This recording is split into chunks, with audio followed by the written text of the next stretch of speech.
Bonjour à tous et à toutes. À cause de mon travail au cours des dernières années, j'ai eu l'occasion de parler avec des centaines de personnes qui ont connu et qui connaissent encore aujourd'hui un succès financier. Ça m'a permis d'apprendre ce qui les distingue et de voir de mes propres yeux comment ils ou elles sont capables de faire passer leur argent de rien à une fortune. J'ai pu constater qu'elles ont des habitudes financières qui sont récurrentes et qu'on peut tous les mettre en place dès aujourd'hui. Dans cette vidéo, on va voir ce que ces personnes mettent en place pour réussir financièrement. Mon nom est Mario Loubier, dans le but de vous aider à améliorer vos performances, soit dans le domaine de la vente, de l'expérience client, mais aussi du leadership. On partage sur cette chaîne des stratégies, des éléments de motivation et d'engagement, parce que les émotions mènent les décisions. Abonnez-vous à aimer la vidéo dès maintenant. Et si vous avez un ami ou un membre de votre famille qui pourrait tirer profit de la vidéo, n'hésitez pas à la partager. Vous pouvez aussi écouter cette vidéo en podcast en cliquant sur les liens dans la fiche de description au bas de l'écran. Vous pouvez appeler ces 7 points le code universel de l'argent. Ça n'a rien à voir avec l'heure à laquelle vous vous réveillez, la fréquence à laquelle vous méditez ou bien le nombre de livres que vous lisez chaque mois. Parce que croyez-moi, certaines des personnes les plus prospères que j'ai rencontrées, ils font pas grand-chose de tous ces points-là. Au contraire, elles semblent avoir des choses en commun. 7 habitudes financières qui les aident à économiser plus d'argent, à gagner plus d'argent et à investir plus d'argent. Et heureusement pour vous et moi, presque tout le monde peut le faire dès maintenant et c'est gratuit. Le succès est pratiquement garanti tant qu'on le fait. Mais avant de commencer, la raison pour laquelle vous voyez ce message en ce moment, c'est que mes analyses m'ont montré que vous n'avez pas encore cliqué le bouton j'aime de l'algorithme de YouTube. Pour le faible coût d'une seule pression sur un bouton semblable, il y a un YouTuber comme moi qui va être béni par l'algorithme de YouTube pendant 24 heures supplémentaires, ce qui va nous donner assez d'élan pour continuer à faire des vidéos un jour de plus. Et sans votre aide, nos vidéos n'obtiennent pas assez d'engagement pour être diffusées à un tout nouveau public. De ce fait, ils ne pourront pas apprendre de nouvelles habitudes financières qui pourraient les aider à gagner et à économiser beaucoup plus d'argent. Alors allez-y et appuyez sur ce bouton avec beaucoup de douceur et ça me toucherait vraiment beaucoup. Merci pour votre gentillesse et en guise de remerciement et pour mon appréciation personnelle, voici une photo que je trouve très drôle.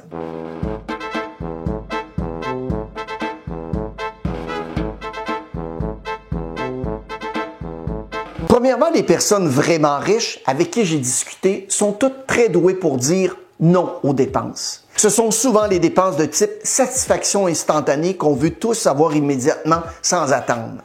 C'est pourquoi il y a tant de gens qui se sont habitués à la simplicité d'utiliser une carte de crédit et d'effectuer les paiements minimums pour que vous puissiez avoir la satisfaction de l'acheter maintenant. C'est aussi la raison pour laquelle tant de gens préfèrent acheter un billet de loterie et espérer le meilleur au lieu de se concentrer sur les principes financiers de base qui leur permettraient ainsi de faire une petite fortune s'ils les suivaient simplement. C'est aussi pourquoi il est si courant de voir des gens vivre au jour le jour, quel que soit le montant de leur salaire. Ce sont souvent ces personnes qui gonflent continuellement leurs dépenses pour les faire correspondre à leurs revenus et dès qu'elles gagnent plus d'argent, celui-ci disparaît avant même qu'elles ne s'en rendent compte.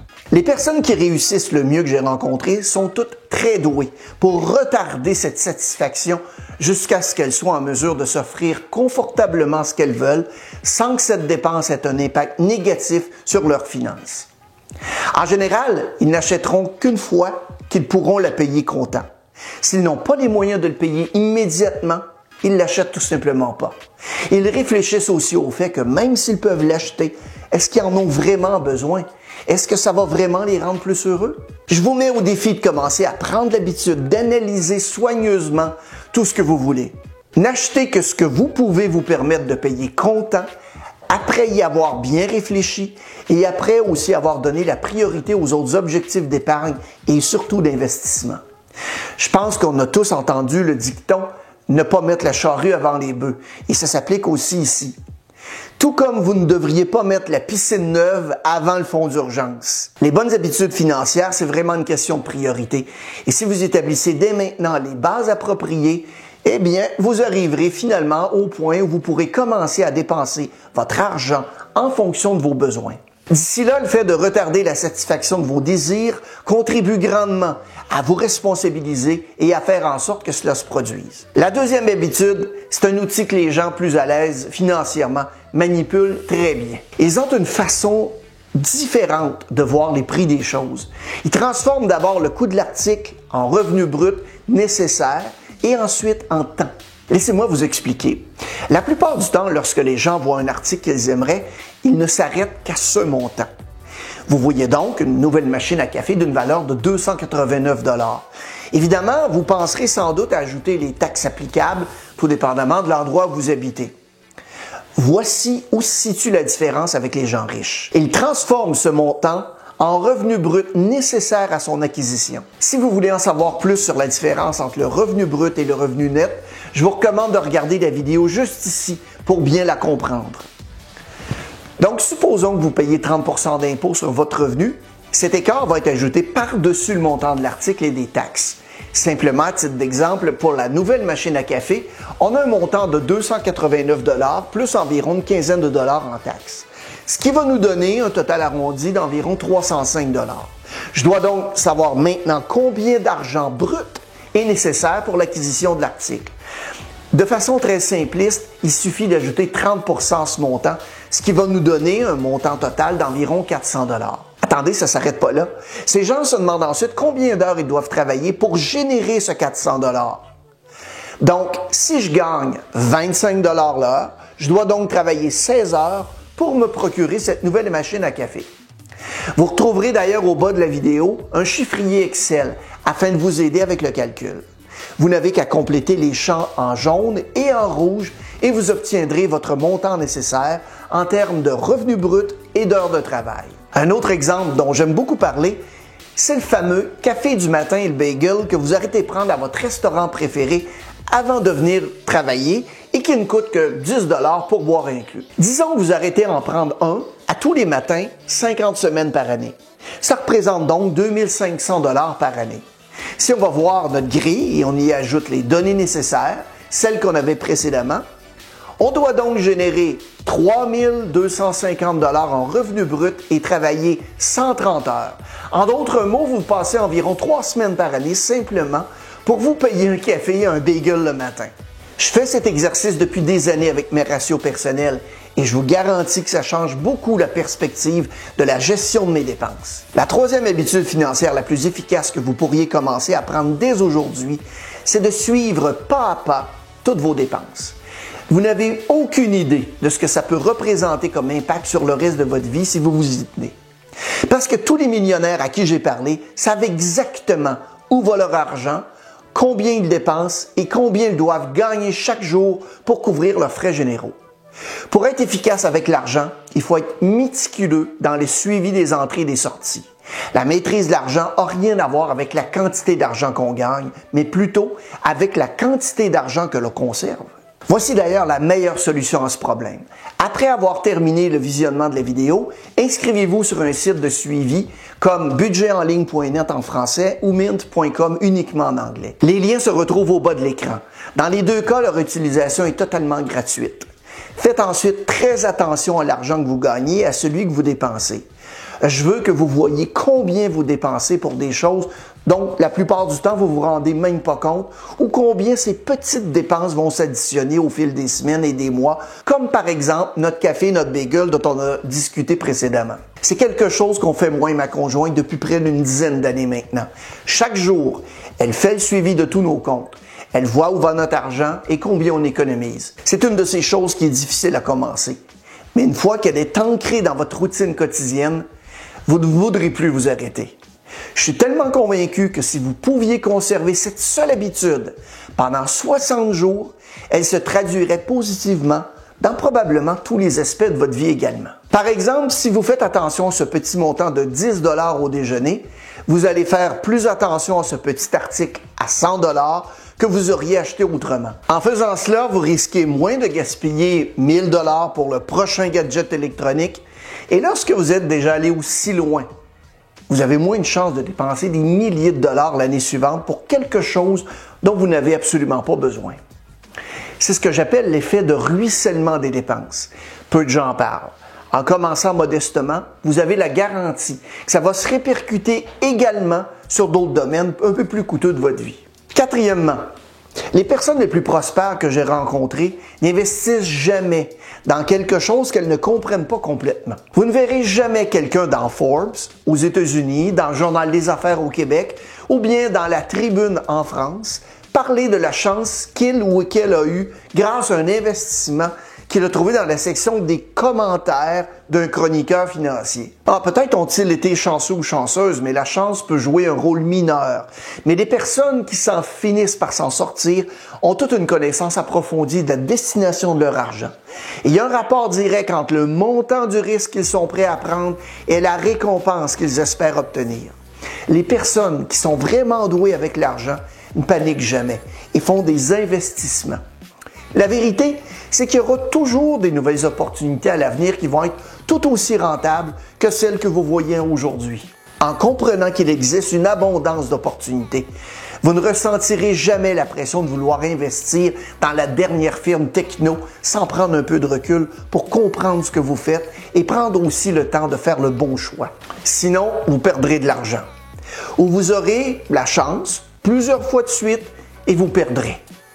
Plus vite vous apprendrez cet élément et plus vite vous comprendrez dans quoi vous investissez, mieux ce sera. Cinquièmement, les personnes qui ont le plus de succès que j'ai vu ont tout un moyen de rendre leur argent invisible. Dès qu'ils ont payé ou dès que l'argent est dans leur compte, ils le transfèrent immédiatement vers leurs investissements. Ils le placent dans un compte d'épargne qu'ils ne touchent pas ou ils vont acheter des biens immobiliers avec, de sorte qu'il est hors de vue et hors d'esprit. Ils font en sorte qu'il soit aussi difficile que possible de vendre ou d'encaisser pour quelque raison que ce soit et comptent plutôt sur le fait de gagner plus d'argent s'il y a quelque chose qu'ils doivent payer ou dans lequel ils veulent investir. Psychologiquement, je pense que la stratégie a beaucoup d'avantages. Premièrement, vous obtenez la récompense immédiate de l'épargne et vous avez l'impression de travailler à quelque chose de tangible parce que vous pouvez en voir les avantages de première main. Deuxièmement, vous êtes obligé de vivre avec moins parce que l'argent que vous avez investi est complètement hors de portée. Et plus vous vous mettez d'obstacles entre vous et votre argent investi, plus vous allez trouver un moyen de faire fonctionner ce que vous avez. Vous vous habituez aussi à vivre avec moins et vous vous habituez à épargner plus. Vous ne voudrez pas arrêter cette habitude une fois que vous la verrez fonctionner. Je vous recommande vivement d'essayer cela pour tout excédent d'argent sur votre compte.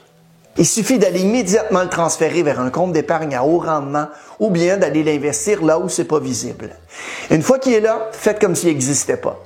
Vous aurez alors moins de chances de le dépenser et cet argent va continuer à fructifier sans interruption pendant que vous vous concentrez sur la recherche d'un meilleur rendement et aussi d'une plus grande épargne. Sixièmement, si vous voulez prendre une bonne habitude avec votre argent qui va vous aider à gagner beaucoup d'argent, c'est de réaliser que vous ne pouvez pas anticiper le marché.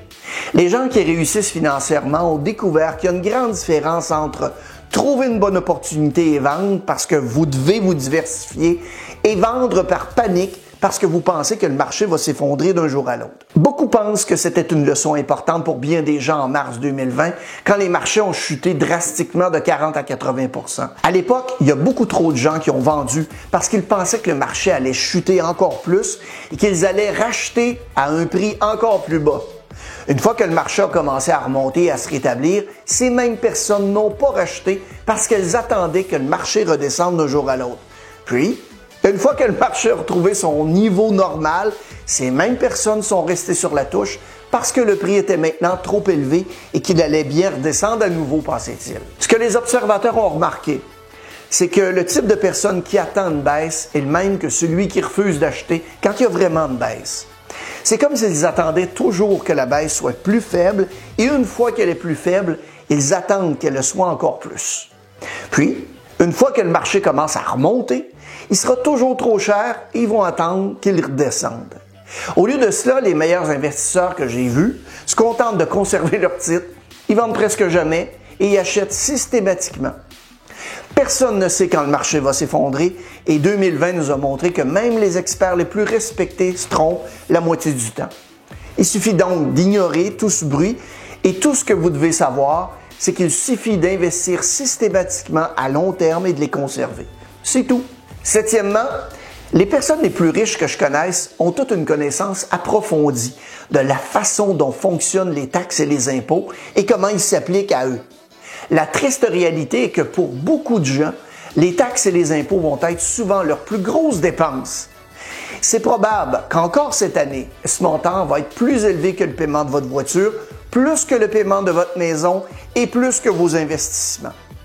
Selon votre lieu de résidence et vos revenus, vous pourriez très facilement consacrer entre 20 et 50 % de vos revenus à l'impôt sur le revenu, aux différentes taxes et aux charges sociales. Et tout ça, s'additionne de façon très rapide. Et pour aggraver les choses, ces éléments ne sont jamais enseignés ou très peu enseignés à l'école. Personne n'en parle et c'est si compliqué que la plupart des gens n'ont aucune idée du fonctionnement tant qu'ils ne sont pas obligés de l'apprendre. Je pense que c'est l'habitude à faire par rapport à l'argent qui vaut vraiment la peine qu'on s'y plonge complètement une fois qu'on s'est occupé de tout le reste. Ça implique également d'engager un bon comptable qui soit patient avec vous et qui soit en mesure de répondre à vos questions sur le sujet pour vous aider à économiser davantage. Enfin, en bonus, un dernier conseil pour mettre tout ça ensemble, c'est la cohérence. Non seulement vous devez faire tout ce que je viens de mentionner, mais vous devez aussi le faire avec constance, jour après jour, pour que ça fonctionne vraiment. Les raccourcis existent rarement et plus souvent, si vous cherchez une solution rapide et facile, vous allez bientôt revenir à votre point de départ. Sauf que maintenant, vous allez être encore plus en retard par rapport à ce que vous auriez pu être si vous avez bien fait la première fois. Les 7 points que je viens de mentionner ainsi que le bonus sont des moyens totalement gratuits d'améliorer vos finances, comme l'ont appris les meilleurs des meilleurs. Rien ne vous empêche vraiment de travailler immédiatement sur chaque étape. Et je vous garantis que si vous vous en tenez à cela pendant 60 jours, vous allez voir une énorme différence. J'en suis tellement sûr que je suis prêt à parier votre propre abonnement à notre chaîne que si ça ne fonctionne pas, vous pourrez vous désabonner. Je dis pas ça à la légère, mais d'un autre côté, si c'est utile et que ça fonctionne, j'apprécierais que vous vous abonniez et que vous appuyiez sur la sonnette notification afin que YouTube vous avertisse chaque fois qu'on publie une nouvelle vidéo.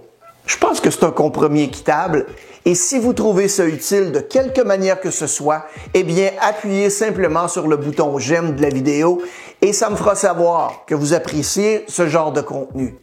Je vous remercie beaucoup et je vous souhaite bon succès.